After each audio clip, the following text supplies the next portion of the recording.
Hello everyone guys, आज हम बात करने वाले हैं IAF के एक्स एंड वाई ग्रुप के एग्ज़ाम के बारे में। ये एग्ज़ाम पिछले कुछ दिनों से बहुत ज़्यादा फेमस हुआ है।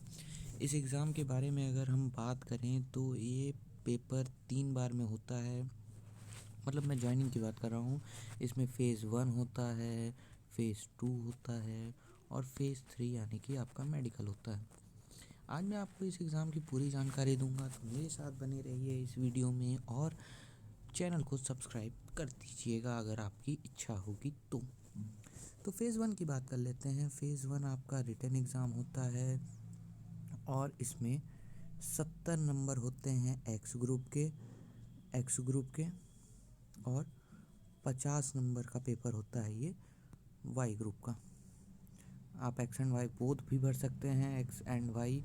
तो आपको 90 या 100 नंबर का पेपर आपको मिलता है, जिसमें आपको सारे सब्जेक्ट मिल जाते हैं एक्स वाई दोनों के। और फिर आप जब ये पेपर देने जाते हैं तो पेपर में आपको एक्स ग्रुप की अगर हम बात करें तो इसमें आपको 70 में से 25 नंबर की फ़िज़िक्स, 25 की मैथ और 20 नंबर की इंग्लिश आती है। ये फ़िज़िक्स में आपको 25 क्वेश्चन भी मिलते हैं, मैथ्स में भी 25 क्वेश्चन मिलते हैं और इंग्लिश में भी 25 क्वेश्चन मिलते हैं।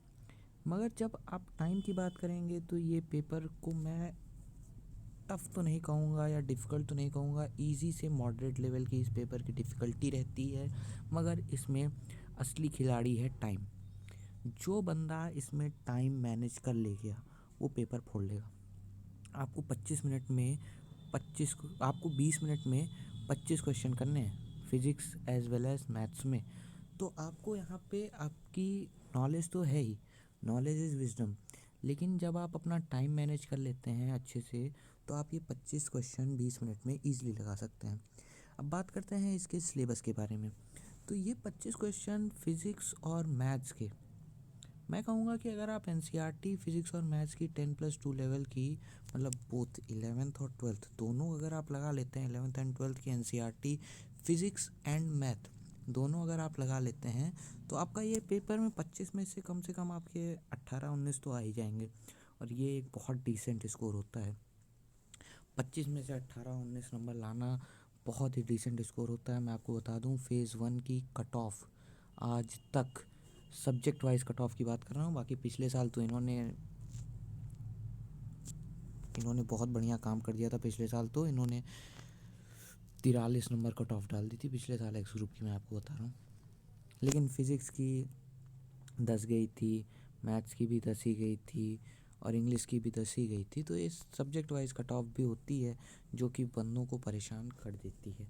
तो आपको दोनों ध्यान में रखना है, सब्जेक्ट वाइज कट ऑफ भी और ओवरऑल कट ऑफ भी, क्योंकि अगर आप किसी में भी रुक गए ना तो आपको बहुत दुख होता है। तो फिज़िक्स और मैथ्स की हमने बात कर ली कि आप अगर 10+2 लेवल की एनसीईआरटी लगा के चले जाते हैं तो आपका बहुत ईजिली वहाँ पे सिलेक्शन हो जाने वाला है। मैं मैथ्स की भी यही बात करूँगा, मगर प्रैक्टिस आपको बहुत करनी है।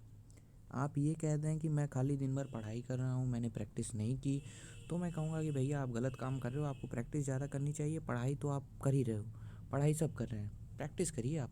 प्रैक्टिस वो भी 20 मिनट में 25 क्वेश्चन लगाने की।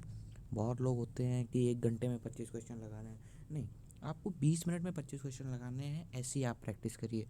और जब आप ऐसी प्रैक्टिस करते हैं तो आपको पेपर में जाने के बाद एग्ज़ाम फियर जो होता है ना, कि मैं कैसे करूँगा, मैं 20 मिनट में 25 क्वेश्चन करूँगा कैसे, less than 1 minute for a question, तो आपको ये वाला फियर जो रहेगा वो नहीं रहेगा।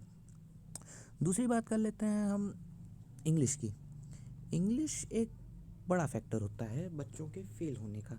पिछले साल भी मैंने देखा था, मेरे साथ के जो कुलीग्स थे वो 0.25 से फेल हो जा रहे थे इंग्लिश में। किसी के 4 आ रहे थे, किसी के 5 आ रहे थे, 6 आ रहे थे।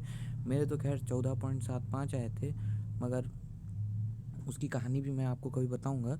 लेकिन इंग्लिश एक बड़ा फैक्टर होता है फ़ेज़ 1 में फेलियर का।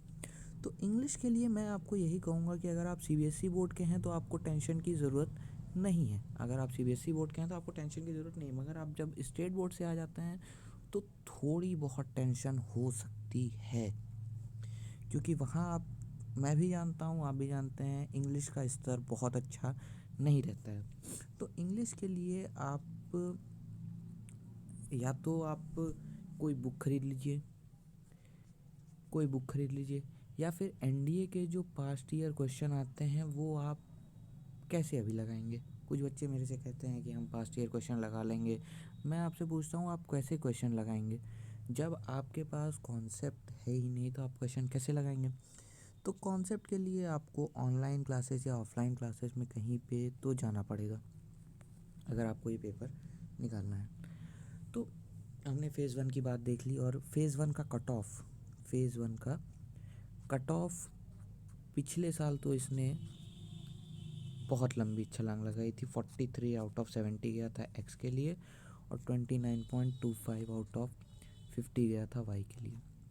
वाई ग्रुप की मैं बहुत ज़्यादा जानकारी नहीं दे सकता हूँ क्योंकि आप समझ ही सकते हैं मैं एक पीसीएम का स्टूडेंट हूँ, तो मैं कैसे आपको वाई ग्रुप की जानकारी दे पाऊँगा। रागा मेरा सब्जेक्ट है नहीं, तो उसके लिए मैं माफ़ी चाहता हूँ आप सभी से। मगर वाई ग्रुप का भी मैं आपको एक दिन एक डिटेल्ड एनालिसिस दूंगा।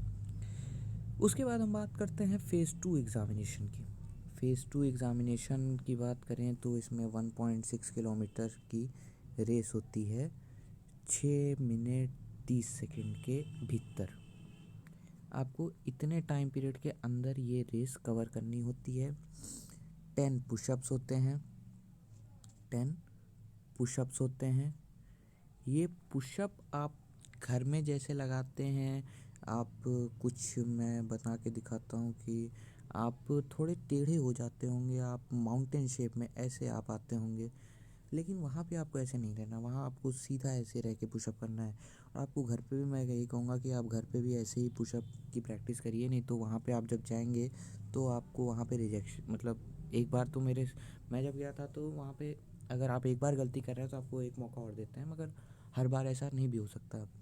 20 सिटअप्स होते हैं और 10 क्रंचेस होते हैं, जो कि आप जब लेटते हैं तो आपको बिना अपने नी को मोड़े हुए अपने टोस को टच करना होता है।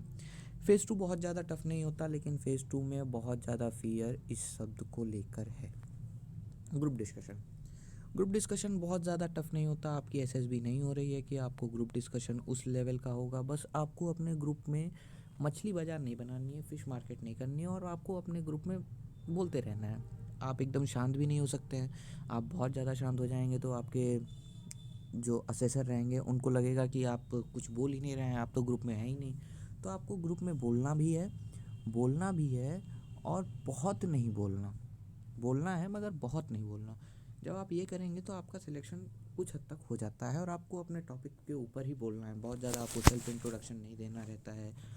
अब जैसा वो बोलेंगे, हमारे में तो उन्होंने सेल्फ इंट्रोडक्शन के लिए मना कर दिया था। ये हो जाने के बाद आपको 20-25 दिन का समय मिलता है या फिर अराउंड 1 महीने का समय मिलता है मेडिकल के लिए। मेडिकल आपका होता है फ़ेज़ 3 एग्ज़ामिनेशन।